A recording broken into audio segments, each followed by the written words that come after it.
जय Hind dear student. मैं अल्पना पांडे हूँ और मैं आज आप लोग को हिंदी व्याकरण में अर्थ के आधार पर शब्द के भेद के बारे में विस्तार पूर्वक पढ़ाऊँगी। बच्चों, मैं इससे पहले कि अपने वीडियो में शब्द कैसे बनते हैं और शब्दों का वर्गीकरण कैसे होता है इसके बारे में बता चुके हैं। तो शब्दों का वर्गीकरण मैंने बताया था 4 आधारों पे होता है। एक, प्रयोग के आधार पर, उत्पत्ति के आधार पर, रचना के आधार पर और अर्थ के आधार पर। ठीक है, तो यहाँ पे हम लोग अर्थ के आधार पर शब्द के भेद पढ़ेंगे। तो अर्थ के आधार पर बच्चों शब्द के 2 भेद होते हैं। एक है सार्थक शब्द, दूसरा है निरर्थक शब्द।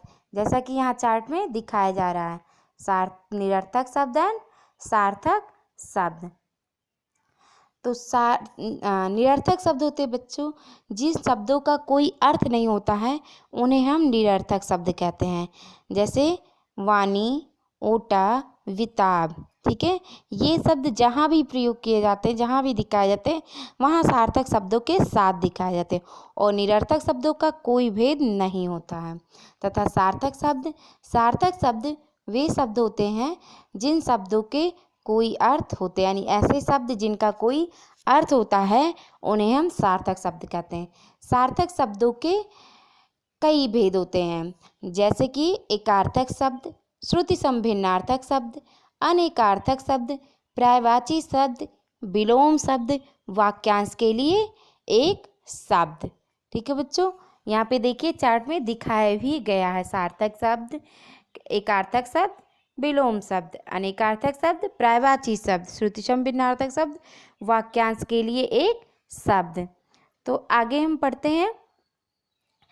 फर्स्ट पर्यायवाची शब्द, सेकंड विपरीतार्थक शब्द, थर्ड समरूप भिन्नार्थक या श्रुति संभिन्नार्थक शब्द, फोर्थ अनेक शब्दों के लिए एक शब्द, फिफ्थ अनेकार्थी शब्द, सिक्स एकार्थक प्रतीत होने वाले शब्द।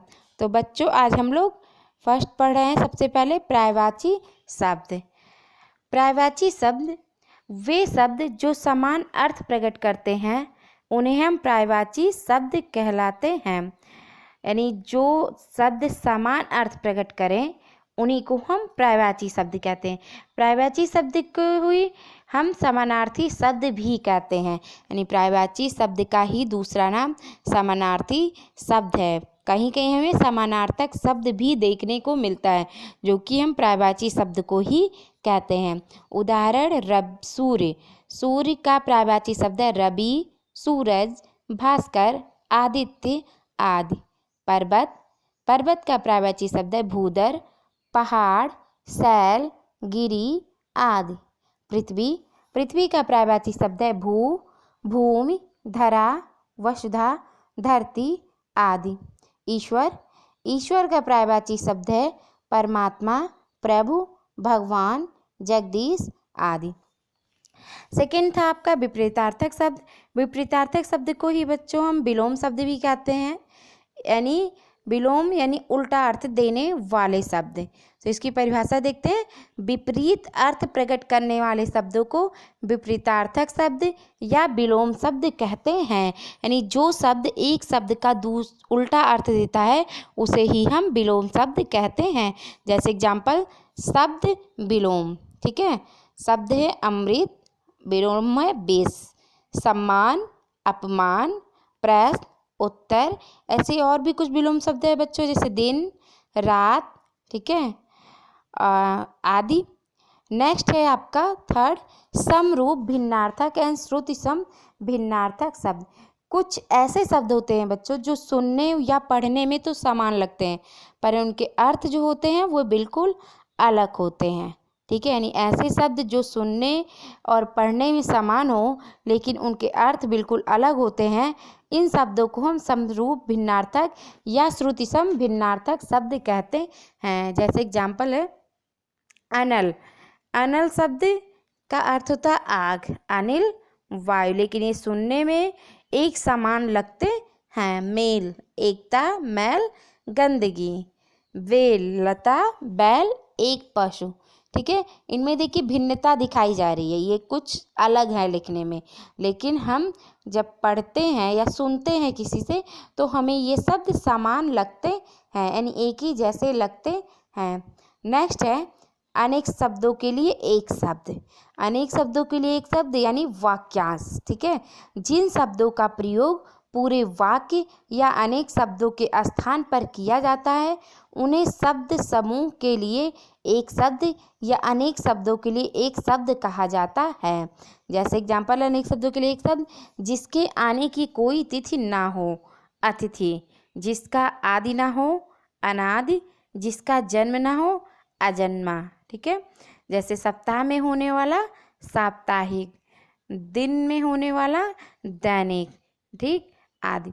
नेक्स्ट बच्चों है अनेकार्थी शब्द। ऐसे शब्द जिनके एक से अधिक अर्थ होते हैं वे अनेकार्थी शब्द कहलाते हैं। यानी कुछ ऐसे शब्द भी होते हैं जिसके एक से अधिक अर्थ होते हैं, ठीक है, वे अनेकार्थी शब्द कहलाते हैं। जैसे कनक, कनक का कई अर्थ होता है। पहला सोना होता है कनक, गेहूँ होता है यानी गेहूँ के एक बीज का नाम कनक होता है, धतूरा होता है, ठीक है। दूसरा है तप, तप के भी कई अर्थ होते हैं, तपस्या, गर्मी, धूप। जैसे कि हार, हार के भी कई अर्थ हैं। गले का हार होता है एक जो पहनते हैं लोग। पराजय यानी अगर हम किसी व्यक्ति से युद्ध में या कोई हम काम करते उसमें हार जाए उसे हम पराजय कहते हैं। अब देखिए यहाँ पे एग्जाम्पल दिखाया गया है, जैसे एक वाक्य दिया गया है बना के, माँ ने सोने का एक सुंदर हार खरीदा। तो यहाँ हार का मतलब गले का हार। दूसरा, खेल में मोहन की हार हो गई, यहाँ हार का मतलब है पराजय। इसी तरह एक और एग्जाम्पल है बच्चों, कुल, कुल का अर्थ वंश यानी जो परिवार कुल होता है उससे वंश कहते हैं। सब और घर, यहाँ पे देखिए लिखा है राम अपने कुल का इकलौता बेटा है, तो यहाँ कुल का क्या होगा, वंश। और दूसरा, सीता के पास कुल 4 किताबें हैं, यहाँ कुल क्या है, शब्द के रूप में आ रहा है यानी संख्या का बोध कराने के लिए आ रहा है, यानी सब, ठीक है। नेक्स्ट है एकार्थक प्रतीक होने वाले शब्द। तो ऐसे शब्द जो देखने में एक दूसरे के पर्यायवाची लगते हैं लेकिन उनके अर्थ में भिन्नता होती है वे एकार्थक प्रतीत होने वाले शब्द कहलाते हैं। यानी ऐसे शब्द जो देखने में एक दूसरे के पर्यायवाची होते हैं यानी समान अर्थ वाले होते हैं लेकिन उनके अर्थ में क्या होती है, भिन्नता पाई जाती है, यानी उनके अर्थ जो होते हैं अलग अलग होते हैं, वे एकार्थक प्रतीक होने वाले शब्द कहलाते हैं। जैसे एग्जाम्पल, ईर्ष्या, ईर्ष्या यानी दूसरों की उन्नति देखकर मन में होने वाली जलन। द्वेष, द्वेष का मतलब भी ईर्ष्या से रिलेटेड ही है लेकिन यहाँ पे थोड़ा सा अंतर है, यानी द्वेष का अर्थ है किसी से शत्रुता का भाव। अपराध, अपराध यानी सरकारी कानून तोड़ना। पाप, धार्मिक नियमों को तोड़ना। तो बच्चों यहाँ पे मैं हमारा आज अर्थ के आधार पर शब्द के भेद पूर्ण हो रहा है, ठीक है। आप इस वीडियो को अच्छे से देखिएगा और अच्छे से इसको समझ के इसके नोट्स अपनी उत्तर पुस्तिका में बना के लिखिएगा।